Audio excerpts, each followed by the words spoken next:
Hi, welcome to the workshop. So things you need to wear. You need steel toe cap boots on, you need an overall. We might be using plastic overalls for you guys.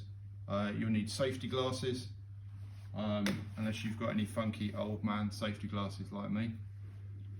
That's what I'll be wearing to do this. Okay, we'll look at the centre lathe today.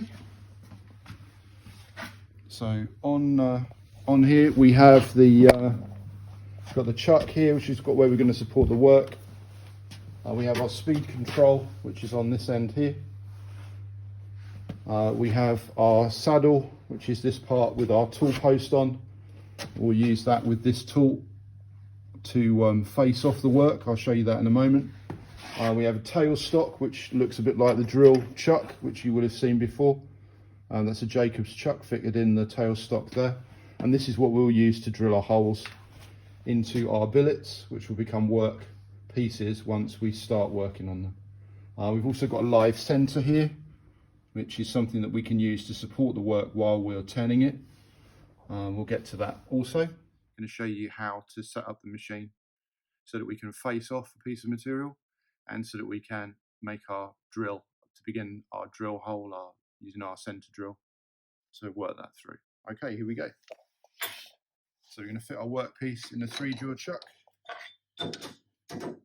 so that it sticks out by maybe 1 centimetre, 2 centimetres, but no more than that. Otherwise the work will wobble when you spin it, and that won't be helpful. I don't know if that light isn't really that helpful, is it? I don't think.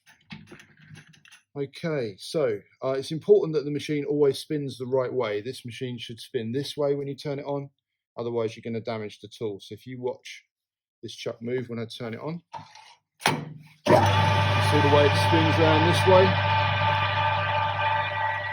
You can see there's an inconsistency in the end of that billet.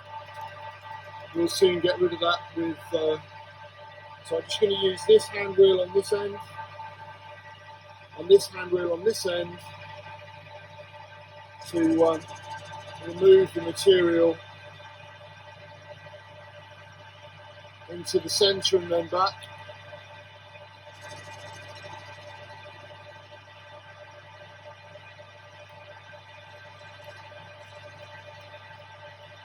I only need to cut halfway because of course the other half is being cut as the material spins. So that's the facing operation. And you can see that's better but not perfect, so we still need to take some more off of that. You can still see that's not exactly flat, so we'll roll it again.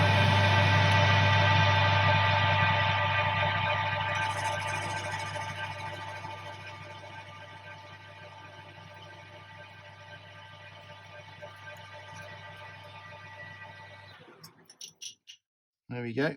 So again, that still isn't perfect. There's still a bit of a deformity on the edge there, but that'll be good enough for what we need. We need to be able to get the drill on there. So just back the tool post off. And then the drill that we've already talked about, the centre drill, very important that you start with that first. That's going to fit in this Jacobs chuck, and that sits in this tool, which is called the tailstock. That's what this is. So fit into the tailstock. There are 2 controls on the tailstock. This one stops this part from moving forward. This one allows the machine to slide on the cells and then lock it into place so that it can't move on the bed.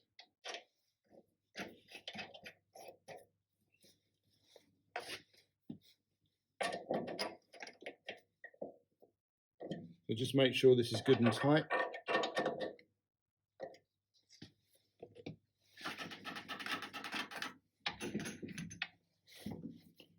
And then I can bring this up. You don't want to ram this into the work, that would be bad. So we're going to get it quite close. You can use the longitudinal table here as a brake against the tailstock, which can be quite helpful.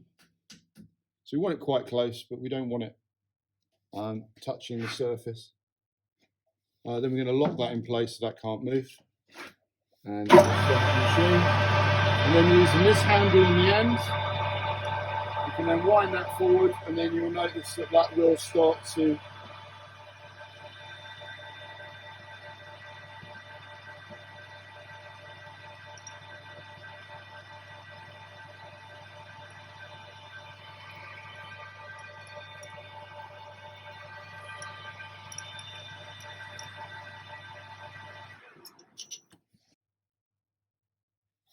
so we've used our centre drill. We're now going to move on to the twist drill.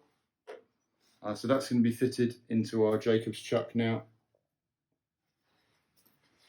And what you want to do with this is to make sure that you get it quite far inside that chuck. Don't worry about the don't worry so much about the flutes of the drill. Normally you would only clamp it on the shaft of the drill here. We're going to put that a little bit further over. That will stop any bending on the drill, make it less likely to break.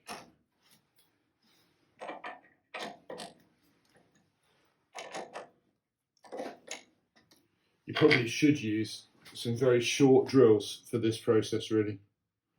Okay, so again, we're going to get our tailstock quite close, lock it into position, and start up our lathe.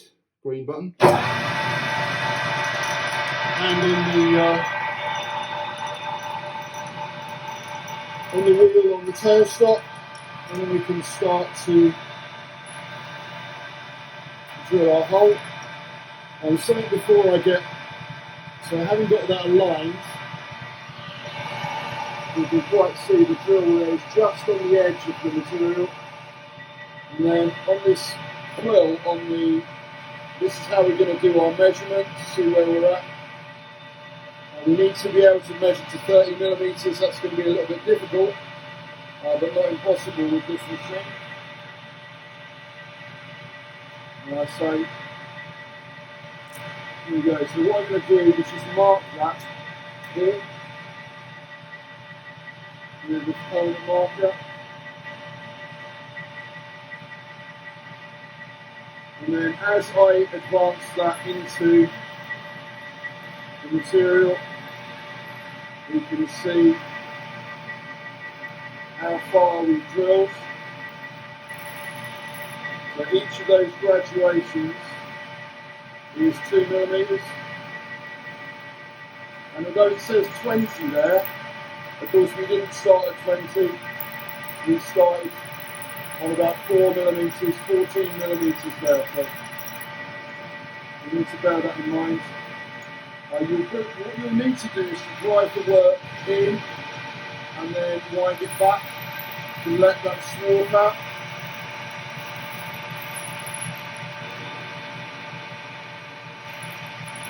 And this process is called cutting.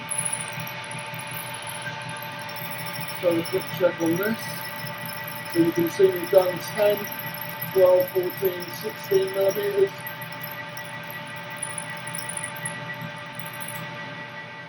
Just coming up to 18 millimeters there.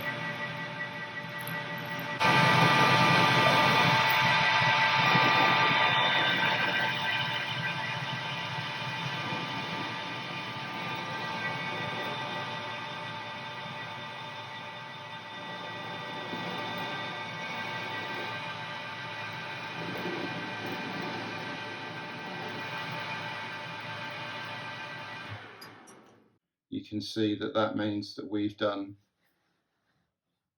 10, 20, and then 2, 4, 6, 7, 8, 9, 10. So that's our 30 millimeter hole. That's how you do it. This is a vernier caliper. What's cool about this is it measures 3 things at the same time. It measures the external diameter of a part. It will measure the internal diameter of a hole there, and it will measure the depth that the hole that we've drilled is. Okay, so that's that there, and then if you can have a look, so tight onto this scale here, you can see we've done 10, 20, 29, but we haven't quite got to 30. 30 would be if the 0 lined up with the 30, that would be exactly 30. The way that you read this scale is you have to look along this bottom scale, the scale that moves. So this fixed scale here, and see whether or not it lines up, which bit lines up best with the scale that slides there on the top. So I would say that 2 lines up pretty well. It's a bit difficult to say with the camera, can't quite see it, but you can see the way that it gets further and further away. The 1 doesn't line up, the 2 lines up better, the 3, the 4, they start to move away. So that means that is 28.2 millimeters deep.